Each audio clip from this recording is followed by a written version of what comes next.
Hi everyone, welcome to AVLG. నేను మీ Monday moderator Sanjana Sriram. ఇవాళటి కాన్సెప్ట్ వచ్చి కిడ్స్ సైకాలజీ జట్లో పేరెంటింగ్ టిప్స్. ఒకటి మెయిన్ గా చెప్పాల్సింది ఏమంటే చాలా పేషెన్స్ ప్లస్ మీ పిల్లలకు మీరిచ్చే time is equal to excellent parenting అని చెప్పొచ్చు. ఏమి వీడియో స్టార్టింగ్ లోనే కన్క్లూజన్ కి వచ్చేసినారు అని అనుకుంటా ఉంటారా మీరంతా? అవునండి, ఇంతే. మీరు పేషెన్స్ గలగా ఉంటే తర్వాత మీరు మీ పిల్లలకి ఎక్కువ టైం ఇచ్చేలా ఉంటే మీకు ఏ పేరెంటింగ్ వీడియోస్ కానీ పేరెంటింగ్ అడ్వైజులు కానీ చిల్డ్రన్ సైకాలజిస్ట్ దగ్గర వెళ్లాల్సింది కానీ ఇవన్నీ ఏమీ ప్రాబ్లమ్స్ మీకు రాదు. సో ఇది తగ్గడం వల్ల లేదా దీన్ని కరెక్ట్ గా ఎలా యూటిలైజ్ చేసుకోవాలి అని తెలియడం వల్ల మీకు ఇలాంటివన్నీ కావాల్సి పడుతుంది. సో కొత్త పేరెంట్స్ కి ఏమి అని తెలుసుకునేకి ఈ వీడియో చాలా హెల్ప్ఫుల్ అవుతుంది అని చెప్తా ఉన్నాను. ఇది ఒక చిల్డ్రన్ సైకాట్రిస్ట్ చెప్పింది అన్ని పాయింట్స్. సో వాళ్ళ దగ్గర నేను ఇన్ఫర్మేషన్ కలెక్ట్ చేసుకుని మీకు ఇవాళ చెప్తా ఉన్నాను. His name is doctor Sudheer అండి. చాలా పెద్ద సైకాట్రిస్ట్ వాళ్ళు. తర్వాత కిడ్స్ సైకాలజీలో చాలా తెలుసుకుని ఉండేవాళ్ళు. తర్వాత మంచి యూట్యూబర్ కూడాను వాళ్ళు. సో నేను వాళ్ళ పర్సనల్ కాంటాక్ట్ నెంబర్ తీసుకుని వాళ్ళకి ప్రతి ఒక్కటి అడిగి తర్వాత నేను మీకు ఇక్కడ ప్రెజెంట్ చేస్తా ఉన్నాను. ఇప్పుడు కిడ్స్ ఏమంటే మన పిల్లలు ఏమంటే మనకు మిర్రర్ లాంటి వాళ్ళు. అవును, మనకి అద్దం లాంటి వాళ్ళండి. మనం ఎలా ఉంటామో ఎలా చేస్తామో ఏం పనులు పాటిస్తామో అలాగే వాళ్ళను పాటించుకుంటూ వస్తూ ఉంటారు. అవును కదా? సో వాళ్ళకి మనము కొన్ని గుడ్ హ్యాబిట్స్ అనేది నేర్పించాలి. ఒక 5-6 గుడ్ హ్యాబిట్స్ అని నేర్పిస్తే వాళ్ళు పెరగడం బాగా వాళ్ళ గ్రోత్ అవుతుంది. వాళ్ళ మెంటల్ అండ్ ఫిజికల్ గ్రోత్ కూడాను పాజిటివ్ గా అవుతూ ఉంటుంది. సో ఎలా అనేది ఇప్పుడు మనము తెలుసుకుంటాము. ఏమంటే ఫస్ట్ మన పిల్లలు ఎప్పుడు మొండికేస్తూ ఉంటారు, మొండి వాళ్ళ ఉంటారు. ఏమన్నా హఠం చాలా ఉంటుంది, నాకు అది కావాలా అంటే కావాలా అనేది ఉంటుంది. I'm so sorry. దానికి మనం ఏం చేస్తూ ఉంటాము, వాళ్ళు ఎక్కువ అల్లరి చేస్తున్నారు అనేసి వాళ్ళు అడిగిందంట మనము కొనిపెట్టేస్తూ ఉంటాము. అవును కదా? అప్పుడు ఏమవుతుంది అంటే వాళ్ళకి ఆ మనీ ఏమంటారు ఆ వాల్యూ తెలిసలేదు వాళ్ళకి. సో ఆ డబ్బుల వాల్యూ ఏమి అని తెలిసలేదు. ఆ వాల్యూ మనము వాళ్ళకి కొనిచ్చిన ఆ అమౌంట్ ఆ మనీ వాల్యూ వాళ్ళకి ఎప్పటికీ తెలిసి ఉండాలంటే మనము చేయాల్సిన పని ఏమి అంటే వాళ్ళకు నేర్పించాలి. ఒక్క రోజు లేదా 2 రోజులు కానీ మీ ఆఫీస్ కి వాళ్ళని తీసుకెళ్లి కూర్చోపెట్టుకోండి రోజంతా. సో మార్నింగ్ నుంచి ఈవినింగ్ వరకును మీరు ఎంత కష్టపడతారు, ఏమేం పనులు చేస్తారు అనేది వాళ్ళకి చూపించండి. అదైన తర్వాత వాళ్ళు ఏమన్నా కొనివ్వమంటే కొనివ్వండి. అంటే ఒకేసారి అడిగినప్పుడు ఎప్పుడే కొనివ్వకండి. మీ దగ్గర ఎంత డబ్బులన్నా ఉండొచ్చు, మీరు ఎంత సావుకారులన్నా ఉండొచ్చు, మీరు ఎంత రిచ్ పార్టీ ఉండొచ్చు, అదంతా సెకండరీ అండి. వాళ్ళు అడిగిన తక్షణము మేము ఆ పనులు గనక చేస్తే అక్కడే మనము వాళ్ళని చెడుదారికి తీసుకెళ్లినట్టు అవుతుంది. సో వాళ్ళు ఏమనుకుంటారు, నేను అడిగిన తక్షణం ఇప్పిస్తారులే అనేసి వాళ్ళు ఇప్పుడు ఒక చిన్న కారు అడుగుతారు, ఇంకా పెద్ద కార్లు అడుగుతారు. అప్పుడు మనకి కొనిచ్చే స్తోమతి ఉండదు. అందుకని పిల్లల చేత కూర్చోబెట్టుకుని వాళ్ళకి మానిటరీ వాల్యూ తెలియాలా అంటే వాళ్ళని ఒక సెకండ్ స్టాండర్డ్ తర్వాత ఆ పిల్లల్ని కూర్చోపెట్టుకుని మనకి పొద్దుటి ఇంకా రాత్రి వరకు ఏమి ఖర్చులైంది అనేసి ఒక నెల పాటు తప్పకుండా వాళ్ళ చేతు రాపించండి కూర్చోపెట్టుకొని. పాలాలకి ఇంత అయింది, పెరక్కి ఇంత అయింది. సో కంప్లీట్ గా వాళ్ళకి కొన్న బట్టలు కానీ వాళ్ళకి కొన్న టాయ్స్ కానీ ఇంటి ఖర్చులు కానీ రేషన్లు కానీ ప్రతి ఒక్కటి ₹1 మన ఇంటి నుంచి బయటకు వెళ్ళింది అంటే ఆ ఖర్చు వాళ్ళ దగ్గర మీరు రాయించాలి. సో అప్పుడు వాళ్ళకి మానిటరీ వాల్యూ అంటే ఆ మనీకి వాల్యూ ఎలా ఉంటుంది, ఆ మనీని ఎలా మేనేజ్ చేయాలి అనేది తెలుస్తుంది. తర్వాత మీరు మీ పిల్లల్ని చేంజ్ చేయాలి, వాళ్ళని పాజిటివ్ వేగా తీసుకొని పోవాలి.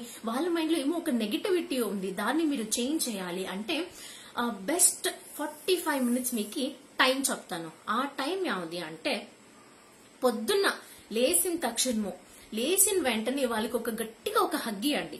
హగ్ ఇచ్చిన తర్వాత ఆ 15 మినిట్స్ ఏముంది, వాళ్ళు లేచిన తక్షణము ఆ 15 మినిట్స్ అనేది చాలా ప్రిషియస్ టైం, చాలా క్రూషియల్ టైం. ఇప్పుడు ఈ 15 మినిట్స్ లో మీరు ఏం చేయాలనుకుంటే అది 90% పిల్లల తలకి ఎక్కుతుంది. ఇదైన తర్వాత ఇంకో 15 మినిట్స్ ఎప్పుడు అంటే స్కూల్ నుంచి వచ్చిన తక్షణము వాళ్ళకు బాగా మాట్లాడి కూర్చోబెట్టుకొని మీ టైం ఒక 1/4 గంట వాళ్ళ దగ్గర స్పెండ్ చేసే దాని వల్ల స్కూల్లో ఏమేమైంది అనేది వాళ్ళు చెప్తారు. మీకు చెప్పకూడదు అన్న విషయాలు కూడా మీరు పక్కన కూర్చోపెట్టుకొని మాట్లాడితే ఆ విషయాలు కూడా మీకు తెలిసిపోతుంది. వాళ్ళు ఈజీగా చెప్పేస్తూ ఉంటారు, అంటే చదివిచ్చినట్టు అవుతుంది. సో చెప్పేస్తూ ఉంటారు. ఇంకొక టైం ఏమంటే నైట్, అంటే దాన్ని స్లీప్ టాక్ అని కూడా పిలుస్తాము.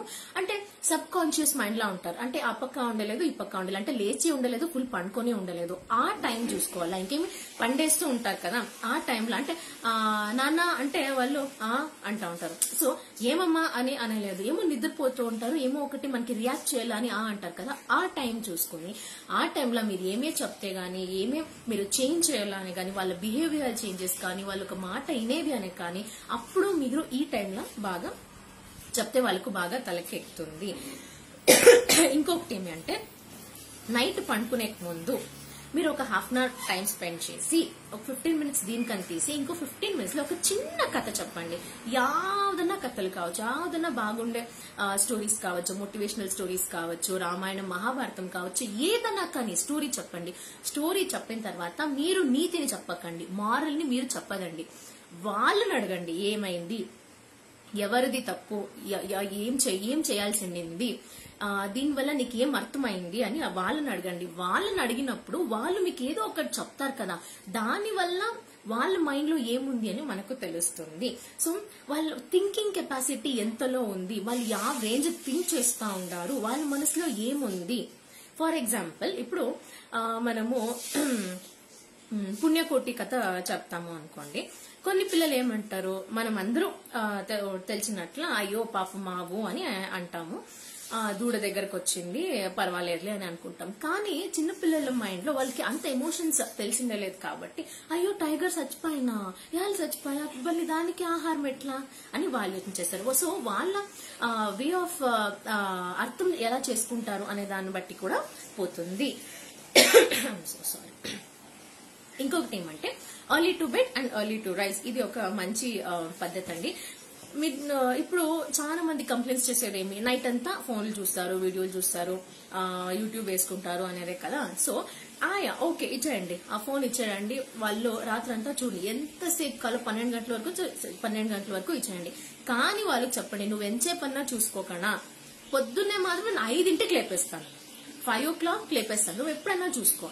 ఒక్క 2 రోజులు మీరు 5 o'clock లేపి చూడండి, ఆటోమేటికలీ సెకండ్ డేనో థర్డ్ డేనో వాళ్ళు 9 o'clock అంతా బెడ్కి వెళ్ళిపోతారు. మీరు ఫోన్ ఇచ్చినాను వాళ్ళకి నిద్ర వస్తుంది కాబట్టి బెడ్కి వెళ్ళిపోతారు. So early to bed and early to rise is the best way to do anything అండి. సో మీ పిల్లలు ఎదగాలంటే సూర్యునికి ముందు మీరు వాళ్ళని లేపాలి, ఇంతే ఒక policy. So at any cost 10 o'clock అయిపోతే పడుకునేయాలి అనేది ఒక రూల్ తెచ్చి పెట్టాలి. ఇంకొకటి వాళ్ళకి ఎలా రెస్పాన్సిబుల్ గా ఉండాలి అనేది చూపించాలి. ఏమంటే వాళ్ళ తప్పుని వాళ్ళు యాక్సెప్ట్ చేసుకోవాలి. సో వాళ్ళు ఏమైనా తప్పు చేస్తే మనం ఓవర్ రియాక్ట్ చేయకుండా ఇలా తప్పు అని ఆ తప్పుని వాళ్ళకి చూపించడం వల్ల వాళ్ళు వాళ్ళ రెస్పాన్సిబిలిటీని చాలా చేసుకుంటారు. అవును కదా అమ్మ ఏం చేసేలేదు, సో యాక్సెప్ట్ చేసేస్తాం, ఓకే మా సారీ మా అని ఇలాంటిది అవుతూ ఉంటుంది. ఇంకో 5 పదాలు వాళ్ళకి ఎప్పుడు వాడాలి, ఎలా వాడాలి అనేది ఏమన్నా మీరు నేర్పగలిగితే వాళ్ళు జీవితంలో వాళ్ళకి మనం వేరే ఏమి ట్రైనింగ్ ఇయ్యాలా అనేదే లేదు. ఎస్ ఎప్పుడు చెప్పాలి, ఓకే అమ్మా yes I can do it అనేది వాళ్ళు ఎప్పుడు చెప్పాలి, ఎలా పాజిటివ్ గా తీసుకోవాలి అనేది. నో లేదు నాకు ఇది కుదరదు, నాకు ఇలాంటిది ఇష్టం లేదు అని చెప్పేది వాళ్ళు క్లియర్ గా నేర్చుకోవాలి. ఇంకొకటి ప్లీజ్ అంటే చాలా వాళ్ళు రిక్వెస్టింగ్ మేనర్ లో, అంటే ఆర్డర్ చేయకుండా అమ్మ నాకు ఇలాంటి కొనివా, నాకు ఇది కావాలి అనేది ఎలా ఉంది, నాకు ఇది కావాలా, నాకు ఇప్పుడు కొనిది అనేది ఎట్లుంది. సో రిక్వెస్టింగ్ మేనర్ లో పయ్యేది మీరు నేర్పాలి. థ్యాంక్ యూ చెప్పడం మెయిన్ గా నేర్పాలి, అది మన నుంచినే వస్తుంది. సో ఏమన్నా మన వాళ్ళకేమో ఒక పని చెప్పినప్పుడు వాళ్ళు ఏవో ఒక వస్తువు మనకు తెచ్చిస్తే థ్యాంక్ యూ కన్నా అని చెప్పేది నేర్చుకోవాలా. సో అప్పుడు వాళ్ళు ఏం చేస్తారు, వాళ్ళు ఇంకొకరికి కూడా అదే థ్యాంక్స్ ని చెప్తారు. ఇంకొకటి సారీ అండి. సారీ అనేది చాలా పిల్లలు ఈ కాలంలో చెప్పడం లేదు. ఏమంటే చిన్నపిల్లలే కానీ సారీ చెప్పండి నేను చెప్పను అంటున్నారు. ఇది మనము ఖండితంగా వాళ్ళకి నేర్పియాలి. ఎందుకంటే ఫర్ ఎగ్జాంపుల్ మేము ఆఫీస్కి వెళ్తాము, మన బాస్ ఏమో ఒకటి చెప్పరు, మనం ఏం చేస్తాము, లేదు నేను ఇట్లే చేసేది అని చెప్తామా? లేదు కదా. Okay sir, sorry sir, next time ఇంకా నేను ఇలా చెయ్యను అనే కదా చెప్తాము. అందువల్ల పిల్లలకి కూడా మేము దాన్నే డెవలప్ చేసుకుంటూ రావాలి. తర్వాత ఏమంటే షేరింగ్ ఇస్ కేరింగ్. ఇప్పుడు మనము డబ్బాలు కట్టిస్తాం వాళ్ళకి, ఏం చెప్తాము, నాన్న నువ్వు మాత్రమే తిను, వేరెవ్వరికి ఇయ్యద్దు, నీ కడుపు బాగా నిండాలి, లేకపోతే నీకు యాసిడిటీ అవుతుంది, అది అవుతుంది, ఇది అవుతుంది అని నువ్వు ఒక్కడే తిను అని చెప్తాము. అలా కాకుండా 10 రూపాయలు నీకు ఇస్తే 7 రూపాయలు ఖర్చు పెట్టు, అంటే 7 రూపాయలు నువ్వు తిను, ఇంకా 3 రూపాయలు పంచు, పర్వాలేదు అనే మార్గంగా మేము చెప్పించాలి. సో ఇచ్చిండే ఫుడ్ లో 80% నువ్వు తిను నాన్న, ఇంకా 20% షేర్ చేయి అనేది చెప్పించాలి. వాళ్ళ రొటీన్ మీద ఫోకస్ చేయడం వాళ్ళకి చెప్పించాలి, నేర్పించాలి. ఎలా అంటే వాళ్ళని ఏమన్నా కానీ వాళ్ళ పనులు వాళ్ళు ఓన్ గా ఇండిపెండెంట్ గా చేసుకునేది మనము నేర్పించగలిగితే ఇదంతా మనకి ఈజీ అవుతుంది. ఫర్ ఎగ్జాంపుల్ కిచెన్ లో ఏమో వర్క్ చేస్తూ ఉంటాము, అప్పుడు తల్లికి ఏమైనా హెల్ప్ చేసేది కానీ, తట్లో లోటలో తెచ్చిపెట్టేది కానీ, దీంట్లో వాళ్ళని ఇన్వాల్వ్ చేసుకోండి. ఒక రొటీన్ అనేది ఫిక్స్ చేయాలా. తర్వాత నా పిల్లలు చాలా చిన్నగా ఉన్నారు, చాలా చిన్న పిల్లలు, ఎందుకు వాళ్ళకి ఇవంతా అని అనుకోదండి. After 2nd standard they are all responsible.